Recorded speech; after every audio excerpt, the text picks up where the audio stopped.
In the sleepy village of St. Mary Mead, a gentleman vanishes without a trace. Miss Jane Marple, with her sharp eyes and quiet knitting, unravels a web of secrets, smuggling, betrayal, and a locked desk hiding a tragic truth. From a blood-stained walking stick to a shadowy London office, every clue points to danger. Will she stitch together the mystery before the river reveals its final secret? Dive into a tale of suspense, where no one is what they seem. Chapter 1. The Vanishing of Mr. Haverford. The autumn sun hung low over St. Mary Mead, gilding the cobblestone lanes and casting long shadows across the tidy gardens. In her modest cottage on Danemead Lane, Miss Jane Marple sat by the window of her drawing-room, her knitting needles moving with the quiet precision of a metronome. A skein of pale blue wool rested in her lap, and the faint clink of needles mingled with the ticking of the mantelpiece clock, a rhythm as familiar to her as the village itself. Her cat Tuppence sprawled languidly on the hearth, one amber eye half open, as if sharing her mistress's unspoken curiosity about the world beyond the lace curtains. The morning had begun like any other, with the postman's cheery whistle and the delivery of a small stack of letters. Among the usual bills and circulars was an envelope of fine cream paper, its edges slightly crumpled, as though handled in haste. The handwriting was feminine, unsteady, and the postmark bore the local stamp of St. Mary Mead. Miss Marple slit it open with a silver letter opener, her movements deliberate, and unfolded the single sheet within. It was from Mrs. Clara Haverford of Willow Cottage, a newcomer who had arrived in the village only 6 months prior, trailing whispers of city sophistication and a husband with a reserved demeanour. "My dear Miss Marple," the letter began, "I am in great distress and know not where to turn. My husband, Gerald, has not returned from his evening walk 3 days ago. The constable has searched the lanes and fields, but there is no sign of him.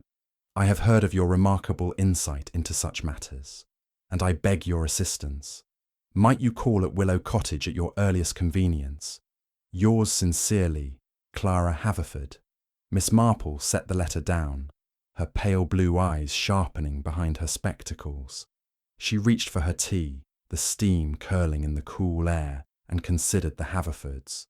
Gerald Haverford was a retired solicitor, a man of perhaps 50, with a lean frame and a habit of wearing suits that seemed a touch too formal for village life. She had met him at the vicarage tea last month, where he had lingered on the fringes of conversation, his fingers fidgeting with his cufflinks as if they held some secret of their own. His wife, Clara, was younger, with a delicate beauty marred by a perpetual air of unease. The village had noted their quiet habits, their reluctance to join the sewing circle or the annual fete committee, but St. Mary Mead was accustomed to newcomers keeping to themselves until time softened their edges. "A gentleman does not simply vanish," Miss Marple murmured, her voice soft but firm, as though addressing Tuppence, who flicked her tail in response. She rose, smoothing her tweed skirt, and glanced at the clock. It was just past 11. There was time to call on Willow Cottage before lunch, and Miss Marple was not one to let a plea go unanswered, particularly when it carried the faint scent of something amiss. She donned her best straw hat, its brim adorned with a single silk rose, and took her sturdy umbrella, more for propriety than necessity, as the sky was clear. The walk to Willow Cottage was a short one, past the butcher's shop where Mr. Craddock was polishing his cleaver with unnecessary vigour, and the post office where Mrs. Muggle, the postmistress, was sorting letters with her usual air of knowing more than she let on. Miss Marple nodded politely to passers-by, her mind already weaving through the possibilities. A walk, she thought, was a simple thing, yet in St. Mary Mead, simplicity often cloaked complexity. Willow Cottage stood at the edge of the village, its thatched roof sagging slightly under the weight of years. The garden was a riot of late roses, their petals littering the path like confetti from a forgotten celebration. Miss Marple knocked, and the door opened almost at once. revealing Mrs. Haverford, her face pale and her dark hair escaping its pins. "Oh, Miss Marple," she said, her voice trembling. "Thank you for coming. I'm at my wit's end." The parlour was small but well kept, with chintz curtains and a fireplace that looked rarely used. Books were stacked haphazardly on a side table, and a single photograph of the Haverfords stood on the mantel, their smiles stiff, as if posed under duress. Miss Marple noted the absence of Mr. Haverford's pipe, which she recalled seeing him clutch at the vicarage, and the presence of several trunks, half packed with linens and china. "We were planning to move to London," Mrs. Haverford explained, her hands twisting a damp handkerchief. "Gerald said the village was too quiet for him. He needed purpose." Her eyes darted to a small mahogany desk in the corner, its lock gleaming as if polished by frequent attention. Miss Marple settled into a chair, her knitting bag at her side. "Tell me about his walk, Mrs. Haverford," she said gently. "Where did he go, and when did you last see him?" "It was Tuesday evening," Clara replied. "He always walked after supper, along the lane toward the old mill. He said it cleared his mind. He left at 7, with his walking stick, that silver-handled one he was so proud of, and promised to be back by 9, but he never came." Her voice broke, and she pressed the handkerchief to her lips. Miss Marple's gaze lingered on the locked desk. "Did he seem troubled?" she asked, "or mention anything unusual?" Clara hesitated, her fingers tightening. "He was distracted lately. He spoke of business matters, old cases from his solicitor days, but he never shared details. Gerald was private, you see." Miss Marple nodded, her mind catching on that word, private. In her experience, privacy often hid more than it protected. She rose, promising to return after making inquiries, and stepped back into the crisp autumn air. As she walked home, she passed the churchyard, where the vicar was tending the roses. "Sad business about Mr. Haverford," he called out. "A good man, but not one for confidences." "Indeed," Miss Marple replied, her smile serene, but her thoughts racing. A man did not vanish without reason, and reason, she knew, was often found in the smallest details. A locked desk, a silver-handled stick, or a promise to return that was never kept. She would begin at the post office, where Mrs. Muggle's sharp eyes missed little, and from there she would follow the thread wherever it led. Chapter 2. The Cottage of Secrets. The late afternoon sun dipped low over St. Mary Mead, painting the thatched roofs with a golden glow that belied the chill creeping into the air. Miss Jane Marple walked briskly along the winding path to Willow Cottage, her sensible shoes tapping a steady rhythm on the gravel. Her straw hat, adorned with its single silk rose, sat firmly atop her white curls, and her umbrella swung lightly at her side, a prop of propriety rather than necessity. The letter from Mrs. Clara Haverford, with its urgent plea, lay folded in her handbag, its words echoing in her mind like the opening notes of a troubling melody.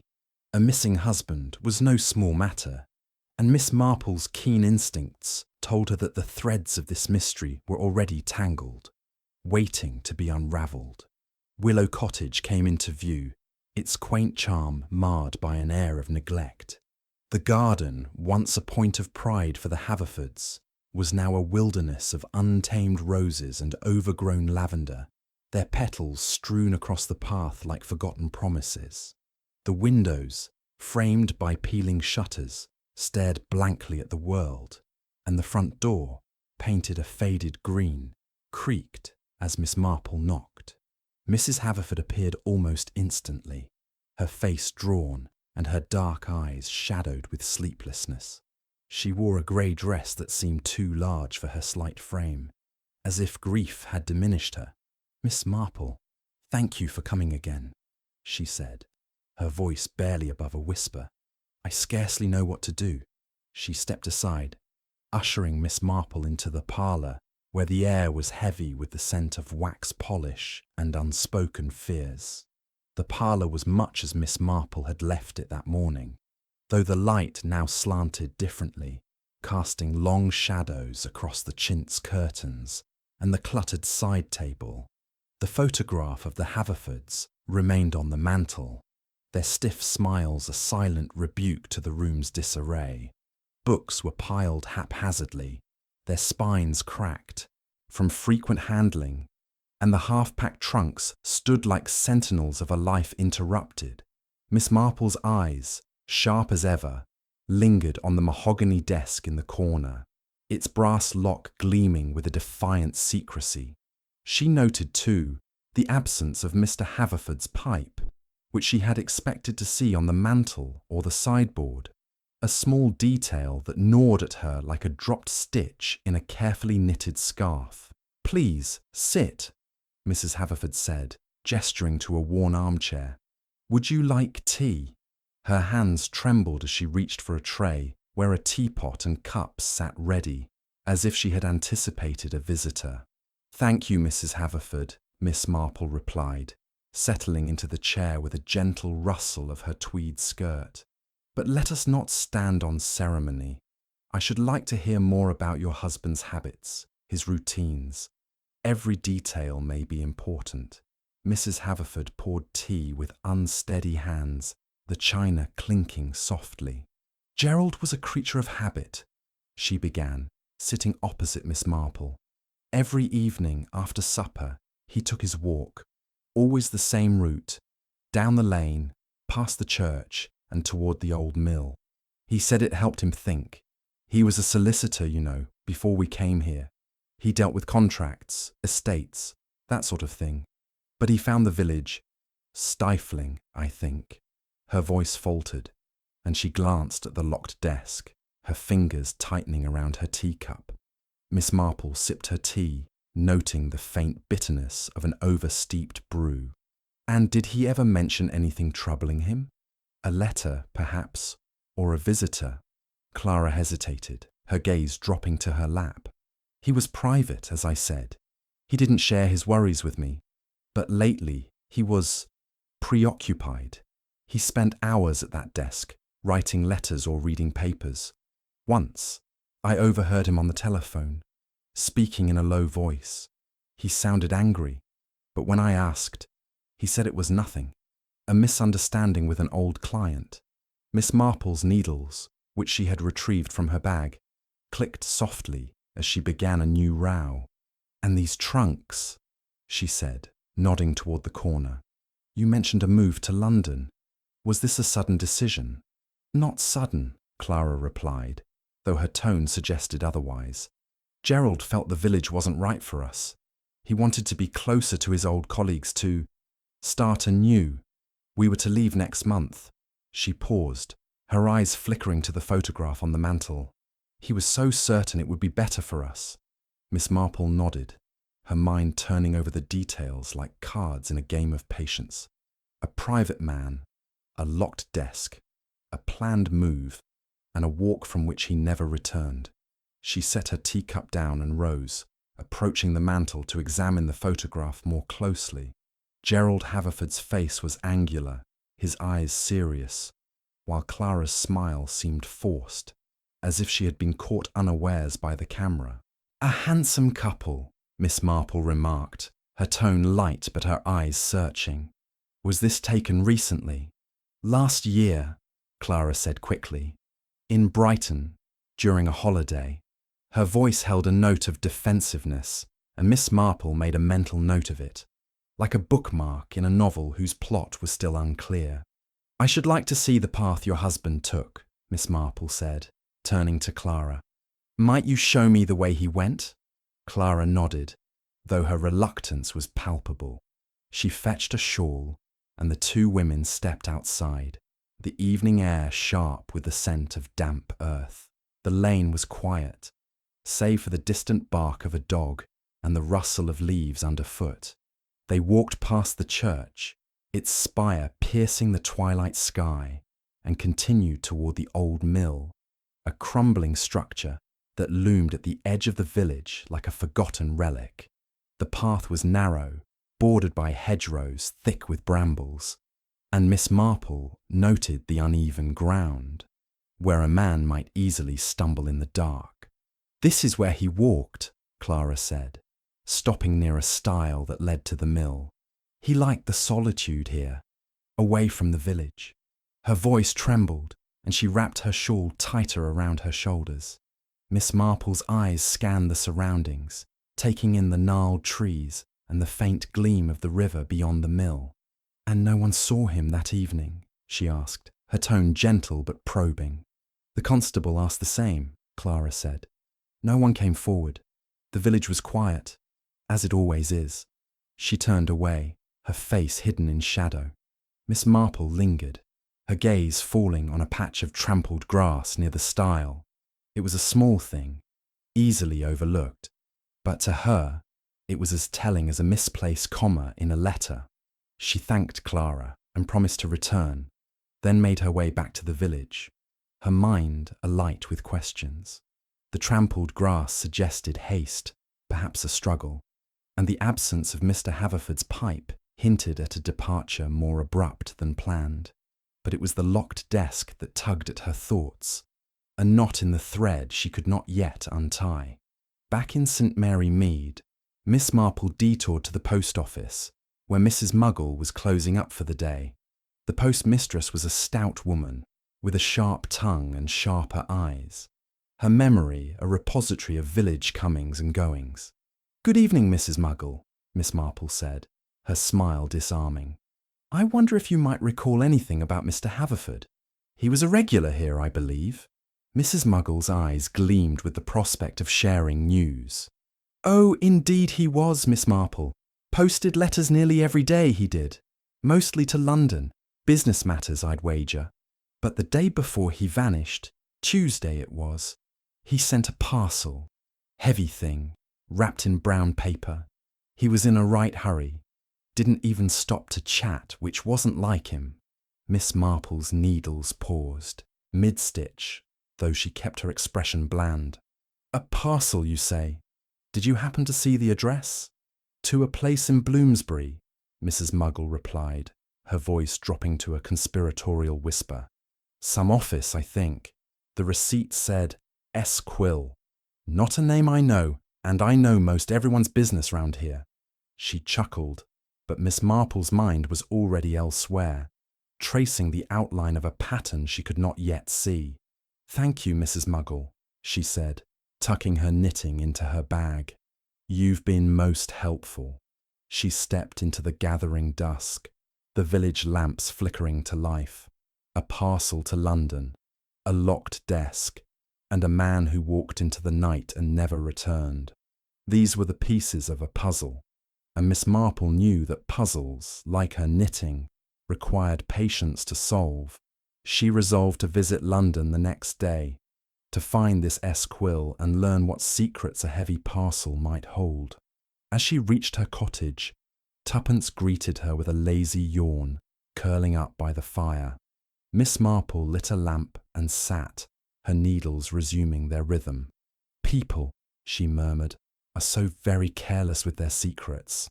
In the quiet of her drawing room, with the village settling into sleep, she began to weave the threads together, certain that the truth, like a well-knitted scarf, would soon take shape. Chapter 3. The London Connection. The train to London rattled through the countryside, its rhythm a counterpoint to the soft click of Miss Jane Marple's knitting needles.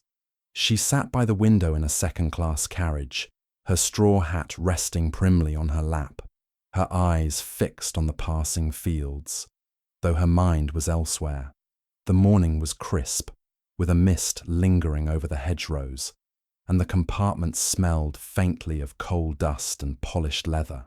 In her handbag, carefully tucked beside her knitting, was the slip of paper from Mrs. Muggle, bearing the address of the mysterious S. Quill in Bloomsbury. A parcel sent in haste, a man vanished without trace. These were the threads Miss Marple intended to follow, and London, she knew, was where they led. St. Mary Mead had been abuzz when she left, the village gossip mill turning with speculation about Gerald Haverford's disappearance. Some whispered of an accident, others of a quarrel with his wife, but Miss Marple dismissed such talk as the idle chatter of those who preferred drama to deduction. She recalled Gerald's reserved manner at the vicarage tea, his fingers fidgeting with his cufflinks, and the locked desk in Willow Cottage, its brass gleaming like a challenge. The parcel to Esquill was a clue, a deliberate stitch in a pattern she was only beginning to discern.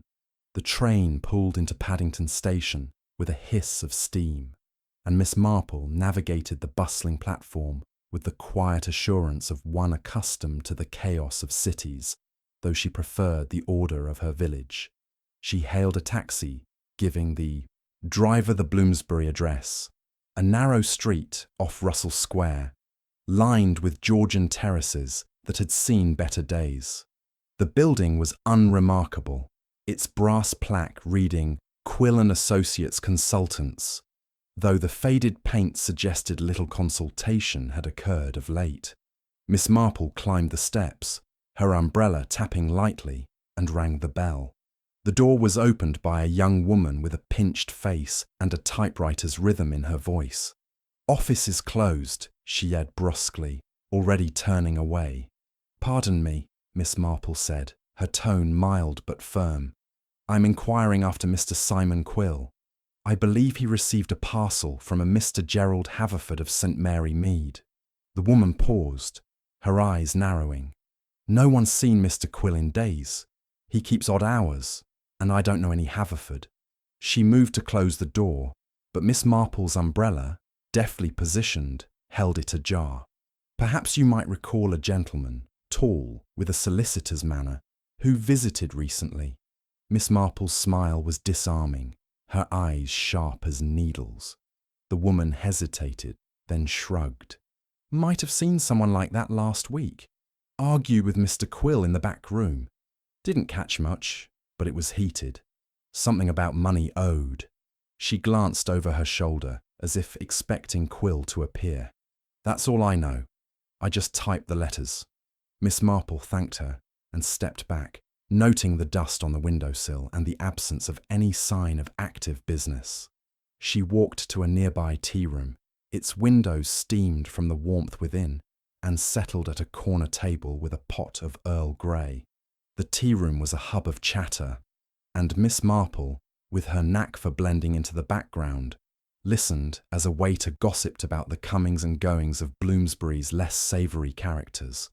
"That Quill," the waiter said to a colleague, "always meeting shady types. Saw him with a limping fellow last week. Looked like trouble." Miss Marple's needles paused mid-stitch. A limping man, a heated argument, a parcel sent in haste. These were not coincidences, but pieces of a puzzle.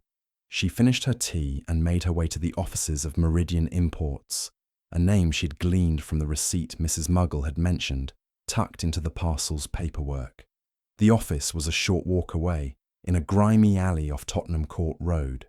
The sign was faded, the door locked, but a ledger left carelessly by an open window revealed transactions dated around the time of Gerald's disappearance, with cryptic entries. Item 47, delivery to SQ, payment pending. Returning to St. Mary Mead that evening, Miss Marple found the village draped in twilight, the church spire a dark silhouette against the sky. She stopped at the constable's office, where young Constable Reed, earnest but overworked, was sorting reports. "Any news of Mr. Haverford?" she asked, her tone one of polite concern. Reed shook his head. "We found his walking stick near the old mill this morning, Miss Marple. Silver handle, dented badly. No sign of him, though." He showed her the stick, its polished wood scratched, the silver head marred by a deep gouge. Miss Marple's fingers traced the damage, her mind conjuring a struggle in the dark, perhaps by the river where the mill's shadows hid secrets. "Thank you, Constable," she said, her voice soft but her thoughts racing. The stick, the parcel, the limping man. They were threads in a tapestry, and Miss Marple knew that tapestries, when viewed closely, revealed their maker's intent. She returned to her cottage, where Tuppence greeted her with a disdainful flick of her tail. Lighting a lamp, Miss Marple sat by the fire, her knitting resuming its rhythm. "A debt," she murmured, "is a dangerous thing to leave unpaid." Tomorrow she would visit the mill. For the stick's discovery there was no accident, and the river, she suspected, held more than water in its depths. Chapter 4. Shadows at the Mill. The morning mist clung to St. Mary Mead like a gossamer veil, softening the outlines of the village's thatched cottages and dampening the cobblestones underfoot. Miss Jane Marple, clad in her familiar tweed coat and sensible shoes, set out early, a wicker basket over her arm as if bound for blackberry picking. Her straw hat, with its single silk rose, bobbed slightly as she walked, her umbrella serving as both walking stick and emblem of propriety. To any passer-by, she was merely an elderly spinster enjoying the autumn air, but her sharp blue eyes were fixed on a purpose far less mundane. The old mill, where Gerald Haverford's walking stick had been found, its silver handle dented as if bearing witness to a struggle. The mill stood at the village's edge, a crumbling sentinel of weathered stone and ivy, its great wheel long stilled by the passage of time.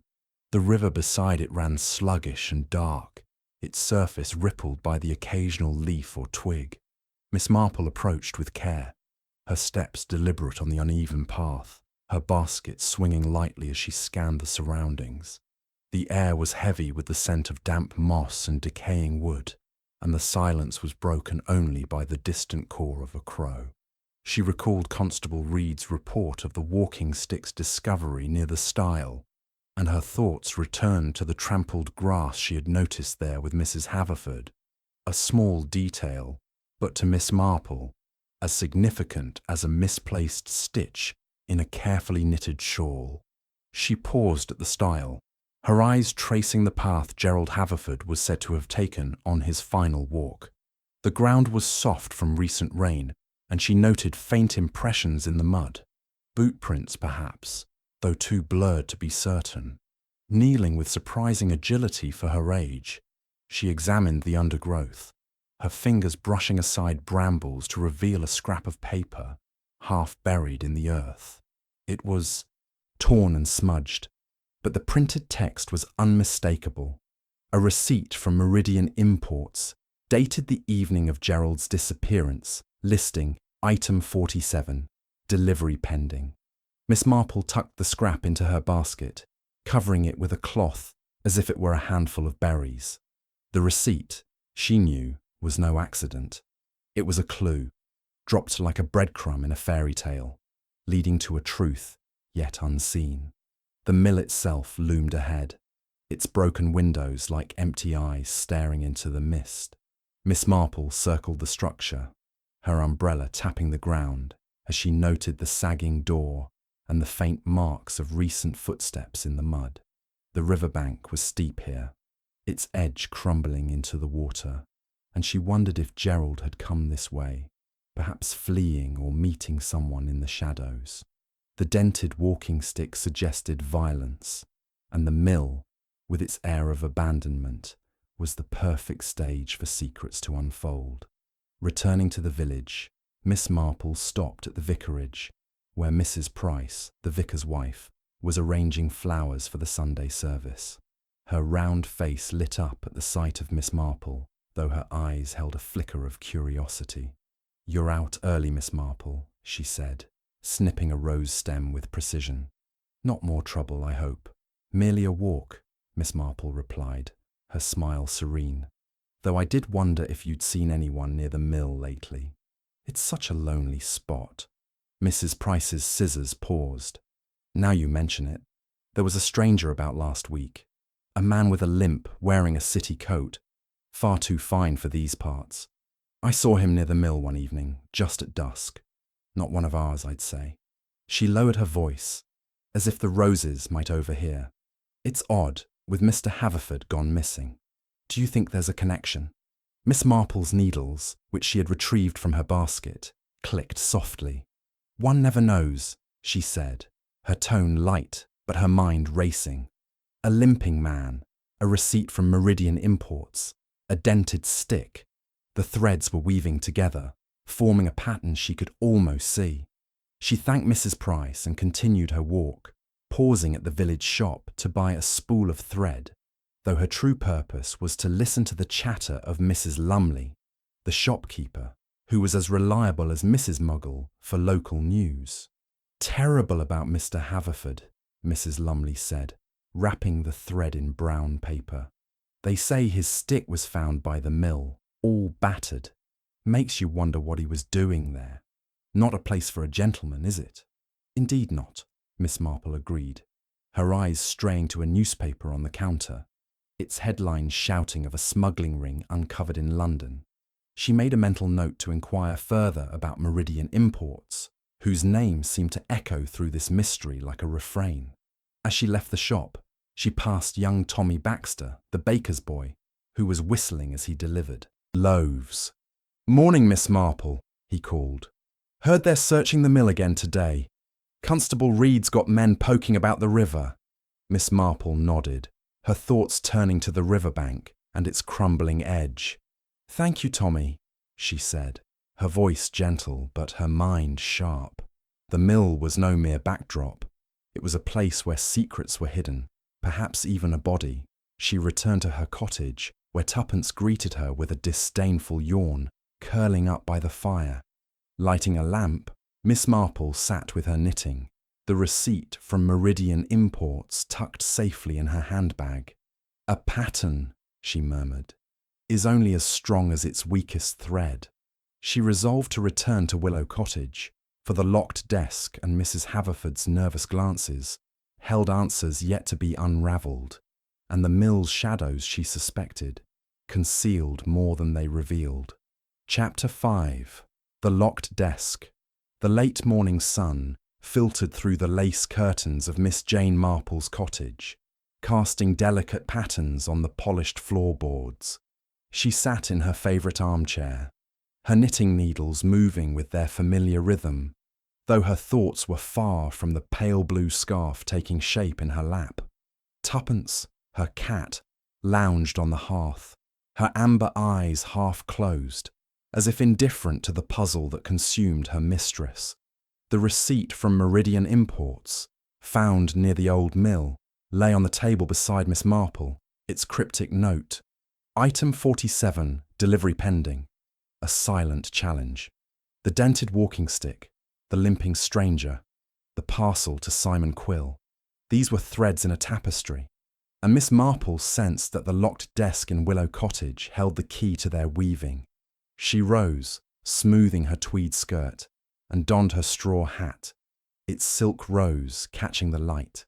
The walk to Willow Cottage was brisk, the village stirring with its usual rhythm, Mrs. Craddock sweeping her doorstep, the postman's whistle echoing down the lane. Miss Marple's mind, however, was fixed on Clara Haverford's nervous glances and the mahogany desk that seemed to guard its secrets with a stubborn lock. She knocked at the cottage door, and Clara appeared, her face paler than before, her dark hair pinned haphazardly, as if she had abandoned all pretense of composure. "Miss Marple," Clara said, her voice strained. "I wasn't expecting you so soon."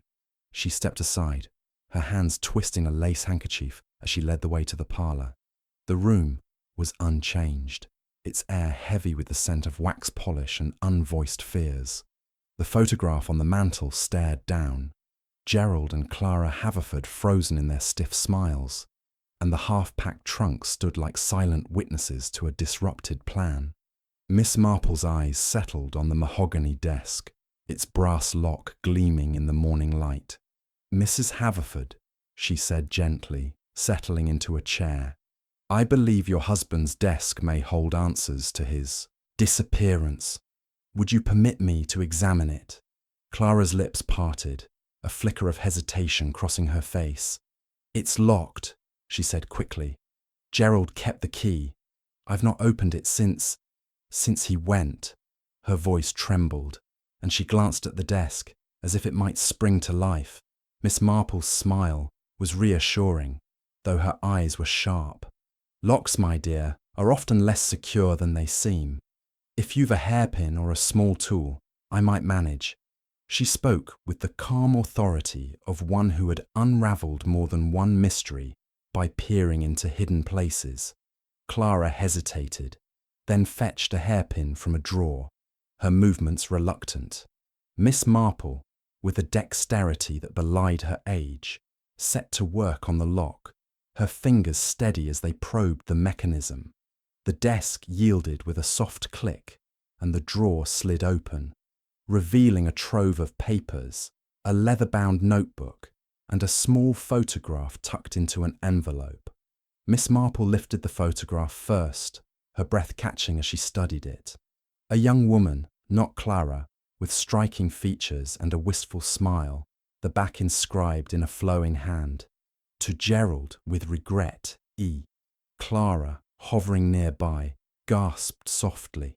"Who is she?" she asked, her voice barely audible. Miss Marple set the photograph aside and turned to the papers. There were letters from Meridian Imports, their tone curt and demanding, addressed to Gerald Haverford. One, dated a week before his disappearance, read, "Payment for services rendered is overdue. Failure to comply will result in consequences. S. Quill." Another mentioned Item 47, with a note that delivery was expected in London. The notebook contained cryptic entries, dates, sums, and initials, including EC and SQ, suggesting transactions that went beyond a solicitor's usual work. "This is troubling," Miss Marple said, her voice soft but firm. "Your husband was entangled with Meridian Imports, it seems, and not on friendly terms." She handed Clara the photograph, watching her reaction closely. "Do you know this woman?" Clara's fingers trembled as she took the photograph, her eyes widening. "No," she said too quickly. "I've never seen her. Gerald never mentioned." Her voice trailed off, and she turned away, her shoulders stiff. Miss Marple's needles, which she had retrieved from her bag, resumed their rhythm, though her mind was elsewhere. The photograph, the letters, the initials, they pointed to a life Gerald Haverford had kept hidden, even from his wife. "Mrs. Haverford," she said gently, "if there is anything you know, however small, it may help us find him." Clara shook her head, her lips pressed tight. "He was private, as I told you. I didn't pry." But her glance at the photograph betrayed a flicker of recognition, swiftly concealed. Miss Marple closed the desk drawer, leaving the lock unfastened. "Thank you for your help," she said, rising. "I shall make further inquiries. Do take care, my dear." She left Willow Cottage, her mind alight with new questions. The woman in the photograph, E, was a thread she could not yet place, and the letters from Meridian Imports suggested a business deal turned sour, perhaps dangerously so. Her next stop was the village inn, the Blue Boar, where the barman, Mr. Jenkins, was polishing glasses with a practised hand. The inn was quiet, its low beams and worn tables a haven for local gossip. Miss Marple ordered a glass of lemonade, her smile disarming as she leaned forward. "Mr. Jenkins," she said, "I wonder if you recall Mr. Haverford visiting here, perhaps with a lady not his wife." Jenkins raised an eyebrow, then nodded slowly. I remember. About 3 months back, Mr. Haverford met a young woman here, dark-haired, city type. They sat in the corner, talking low. She left in tears, and he looked shaken. Didn't see her again, but he came in alone after that, always looking over his shoulder. Miss Marple sipped her lemonade, her thoughts weaving a pattern. "Did you overhear anything they said?" "Not much," Jenkins admitted. "Something about a promise broken, and her saying, 'You can't just walk away,' sounded personal, if you ask me." Miss Marple thanked him and stepped into the afternoon sun, her mind turning over the new pieces. A woman in tears, a promise broken, a photograph inscribed with regret. The initials EC in the notebook suggested a name, perhaps Elizabeth Crane. though she had no proof yet. As she walked home, she passed the church, where the vicar was polishing the brass lectern. "Any news of poor Mr. Haverford?" he asked, his voice heavy with concern. "Not yet," Miss Marple replied, her tone light, but her eyes distant. "But I believe we are closer to the truth." She returned to her cottage, where Tuppence greeted her with a lazy stretch. Lighting a lamp, she sat with her knitting, the photograph and letters vivid in her mind. "Secrets," she murmured, "are like knots. They hold fast until you find the right thread to pull." Tomorrow, she would seek out the woman in the photograph, for Miss Marple knew that a broken promise could unravel a life as surely as a debt unpaid. Chapter 6. The Woman in the Photograph.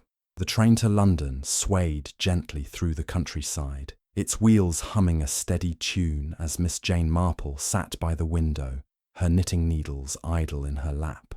The morning was overcast, the sky a patchwork of grey clouds, but her straw hat, with its single silk rose, remained a defiant splash of cheer. In her handbag, alongside the receipt from Meridian Imports and a copy of the photograph inscribed "To Gerald with regret, E," was a slip of paper bearing an address in Camden, obtained from a discreet inquiry at the post office. Mrs. Muggle, ever vigilant, had recalled forwarding letters to an Elizabeth Crane, a name that matched the initials EC in Gerald Haverford's notebook. Miss Marple's sharp blue eyes glinted with purpose. The woman in the photograph was a thread she could no longer ignore. The Camden address led to a modest block of flats, its brick facade weathered but respectable. Miss Marple climbed the stairs, her umbrella tapping lightly, and knocked on the door of number 12. It opened to reveal a woman in her late 20s, with dark hair and a face that matched the photograph's wistful beauty. Her eyes, however, were wary, and her posture stiffened at the sight of a stranger. "Good morning," Miss Marple said, her voice gentle but firm. "I am Miss Marple from St. Mary Mead. I am inquiring about Mr. Gerald Haverford. May I speak with Miss Elizabeth Crane?" The woman's hand tightened on the doorframe. "That's me," she said cautiously. "But I don't know any Haverford. What's this about?" Miss Marple's smile was disarming, though her gaze was keen. "Perhaps we might discuss it inside. It concerns a matter of some delicacy." Reluctantly, Elizabeth stepped aside, ushering Miss Marple into a small sitting room, furnished with a worn sofa and a typewriter on a cluttered desk. A single vase of wilted flowers stood on the windowsill, and the air held a faint trace of lavender perfume. Miss Marple settled into a chair, her knitting bag at her side.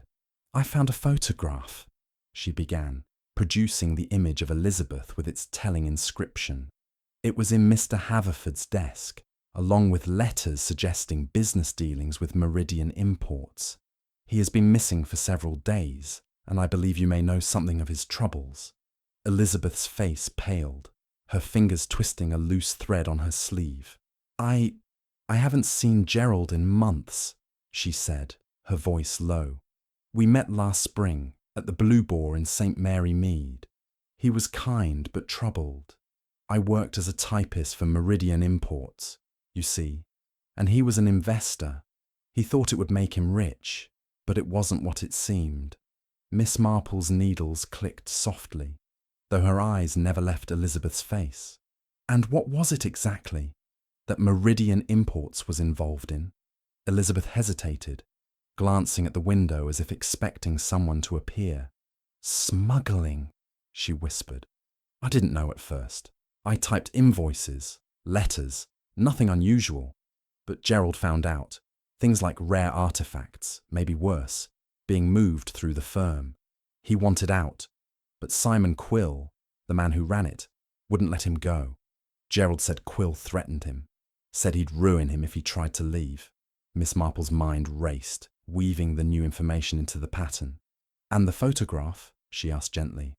"It suggests a personal connection." Elizabeth's cheeks flushed, and she looked away. "We grew close for a time. Gerald was lonely and I was foolish. But he ended it, said it wasn't fair to his wife.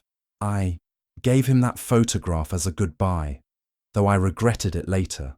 Her voice broke, and she pressed a hand to her mouth. When I heard he was missing, I feared the worst. Quill isn't a man to make idle threats. Miss Marple nodded, her thoughts turning to the dented walking stick and the receipt near the mill. Did Gerald ever mention a specific item? Item 47, perhaps? Elizabeth's eyes widened.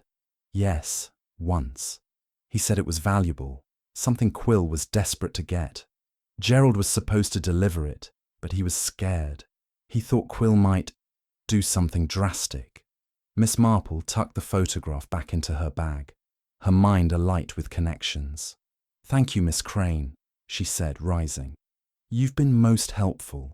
If you recall anything else, please send word to St. Mary Mead. She handed Elizabeth a card with her address, her smile reassuring, but her eyes sharp. As she left the flat, the London air was thick with the scent of coal smoke and damp pavement. Miss Marple hailed a taxi to the station, her thoughts racing. Gerald Haverford had stumbled into a dangerous game, entangled with smuggling and a man who brooked no betrayal. The photograph, the letters, the receipt, all pointed to a desperate attempt to escape, perhaps with evidence that could expose Quill. But the mill, with its dark river and trampled grass, suggested that escape had come too late. Back in St. Mary Mead, the village was settling into evening, the lamps casting golden pools on the cobblestones. Miss Marple stopped at the constable's office, where Constable Reed was sipping tea, his desk cluttered with reports. Any progress, Miss Marple? He asked, his young face hopeful. Nothing certain, she replied, though her tone held a quiet confidence. But I believe we must search the mill again, particularly the riverbank. Mr. Haverford's business dealings were more complex than we thought, and I fear he met with foul play. Reed nodded, scribbling a note. I'll have men out there tomorrow. Anything specific we should look for? Anything out of place, Miss Marple said, her eyes distant. A man does not vanish without leaving a trace. She returned to her cottage, where Tuppence greeted her with a disdainful flick of her tail. Lighting a lamp, Miss Marple sat with her knitting, the rhythm of her needles steady as her thoughts wove a pattern. Fear, she murmured, is a powerful motive, but so is greed. Tomorrow she would press Clara Haverford further, for the wife's silence held secrets as surely as the locked desk had, and the river, she suspected, would yield the final thread. Chapter 7. The Final Stitch.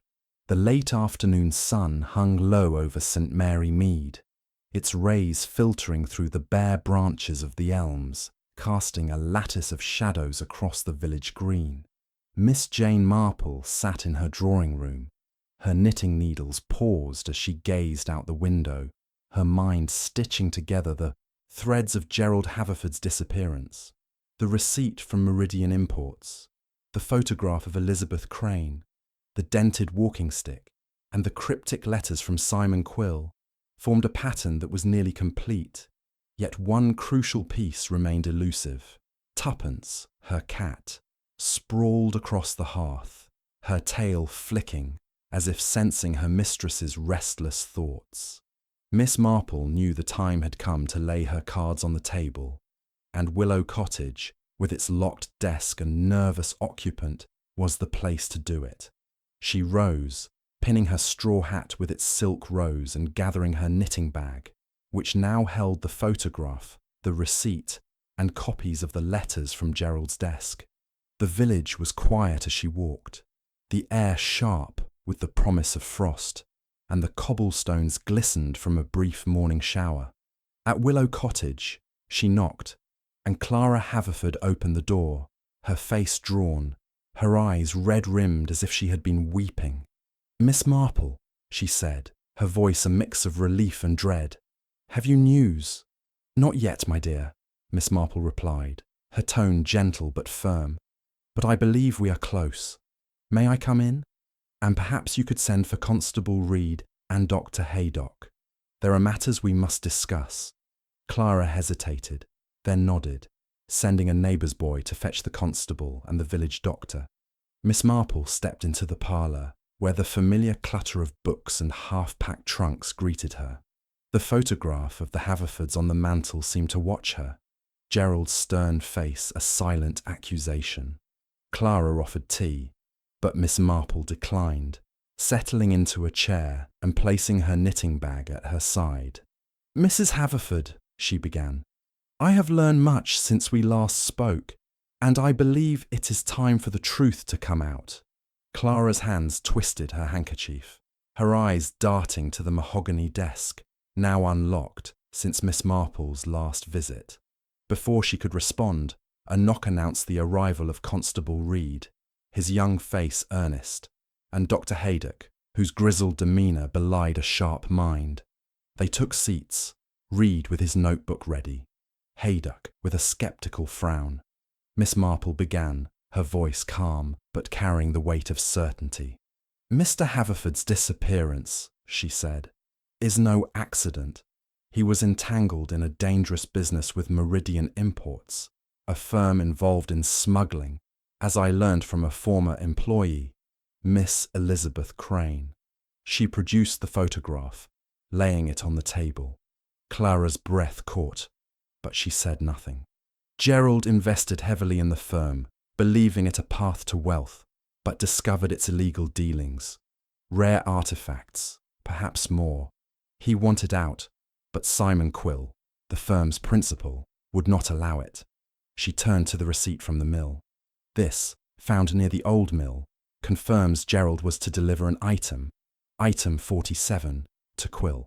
I believe he sent a parcel to London, likely containing evidence of the smuggling, hoping to extricate himself. But Quill, or someone acting for him, could not permit that." Reed leaned forward, his pencil poised. "You're saying he was silenced?" Miss Marple nodded, her eyes on Clara, who sat rigid, her hands clenched. "The walking stick, found dented near the mill, suggests a struggle. I asked Dr. Haydock to examine it closely." She gestured to the doctor, who produced the stick, its silver handle glinting under the parlour's lamplight. "There's blood," Haydock said gruffly, pointing to faint stains on the handle. "Not much, but enough to suggest a blow. I'd say it's recent, consistent with a week ago." Clara gasped, her handkerchief pressed to her mouth. "Blood," she whispered. "Oh, Gerald." Miss Marple's gaze softened, but her voice remained steady. "I believe Gerald was attacked near the mill, perhaps while meeting someone, Quill, or an associate, possibly the limping man seen in the village. The riverbank there is steep, its waters deep. I suggest a thorough search, Constable, focusing on the river itself." Reed scribbled furiously, then looked up. "You think he's, in the river?" "It is likely," Miss Marple said. "The parcel to London was a desperate act, but it reached Quill, who ensured Gerald could not expose him further. The struggle at the mill was the final act." Clara's composure broke, tears streaming down her face. "I didn't know," she sobbed. "He was so secretive, always at that desk, writing, planning. I thought he was just tired of the village, of me. But smuggling, threats." She buried her face in her hands. Miss Marple rose, placing a gentle hand on Clara's shoulder. "You could not have known, my dear. Men like Gerald often hide their burdens to protect those they love." But her eyes lingered on Clara's trembling form, noting the flicker of guilt beneath her grief. Had Clara suspected more than she admitted? The question hung unspoken, for now. Reed stood, his face resolute. "I'll organise a search at once. Divers, if need be. If he's there, we'll find him." Haydock nodded, offering to assist with any medical needs. Miss Marple gathered her bag, promising to return if needed, and stepped into the evening air, the village now cloaked in dusk.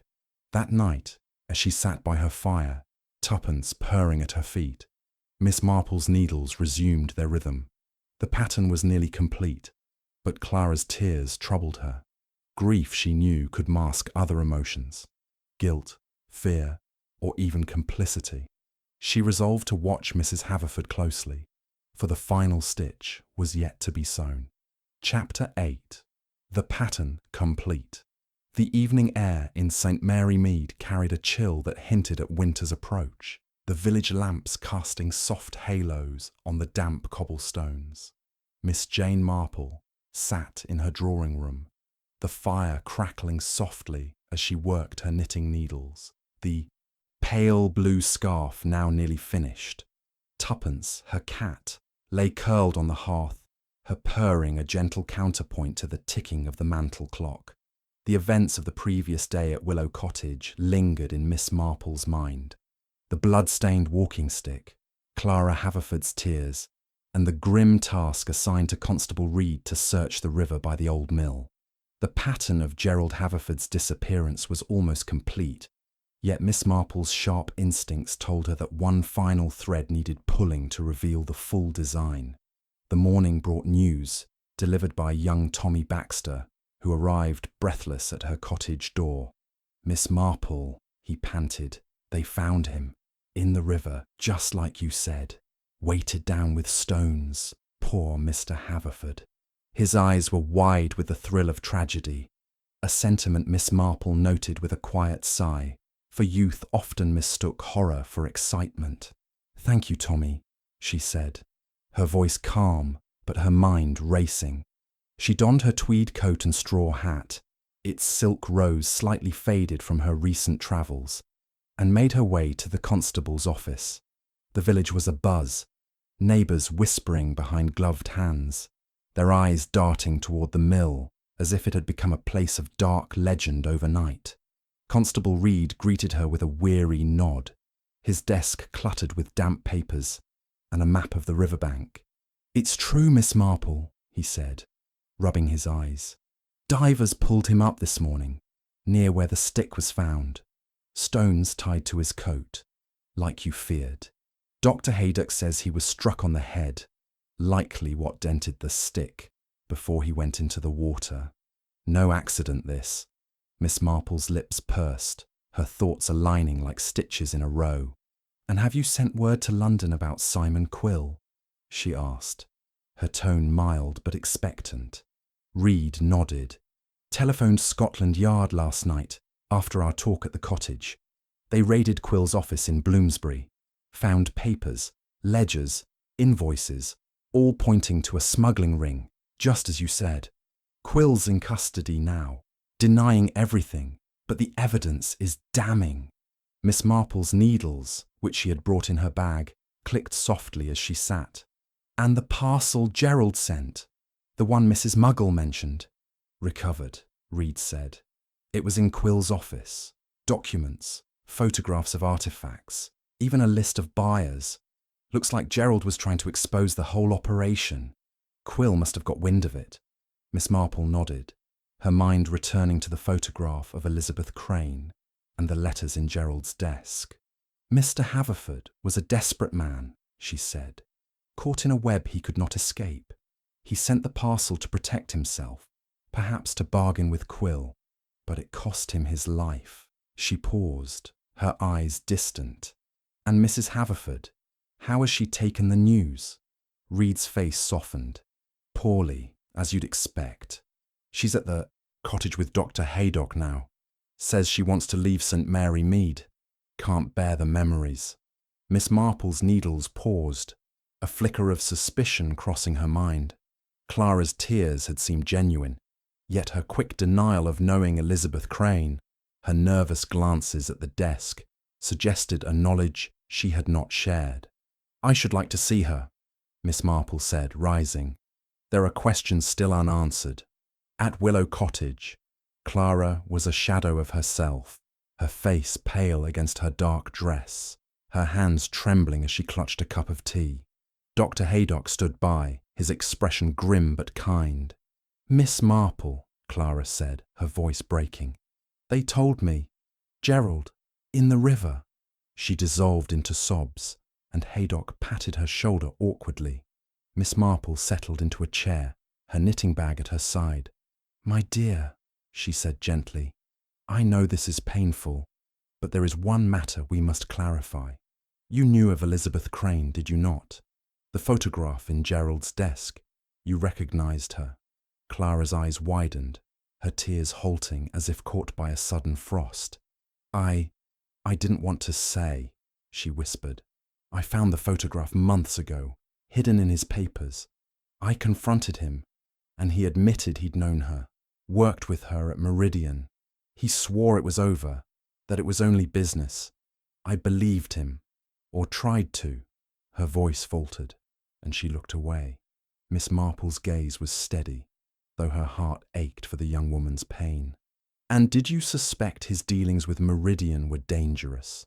Clara nodded, her lips trembling. He was frightened those last weeks. He said he'd made a mistake, trusted the wrong people.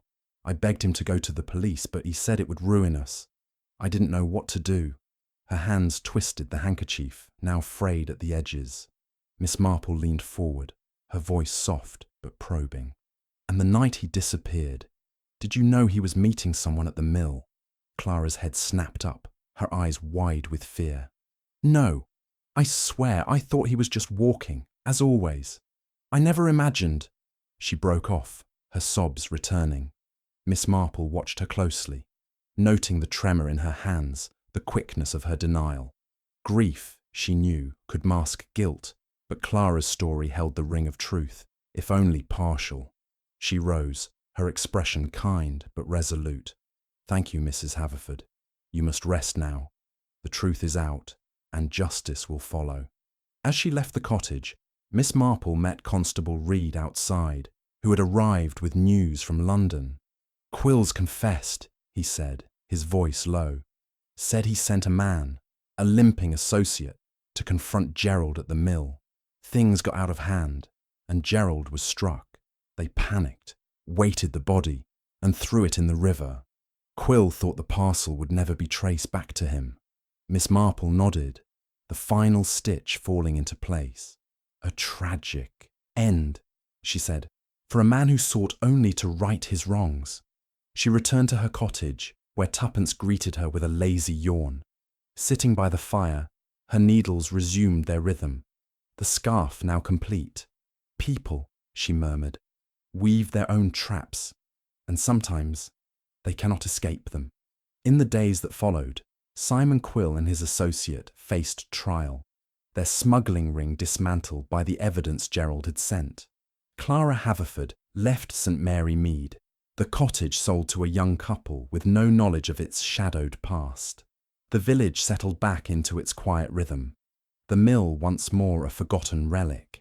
Miss Marple, her knitting set aside, watched the seasons change, knowing that another mystery, like a loose thread, was never far away.